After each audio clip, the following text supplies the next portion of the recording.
Daddy, may joke ako. Medyo kali. Sige na, ano yan?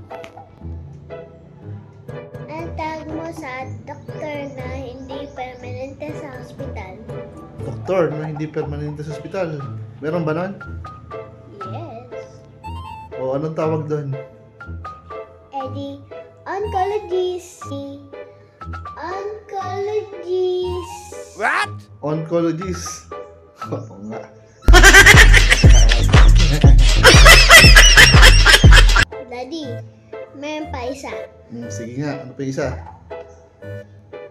Kamusta ng doktor ang nurse tungkol sa bata na nakanunok ng 20 pesos coin?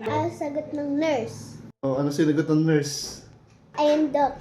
Di pa lumalabas yung sukle. Di pa lumalabas yung sukle.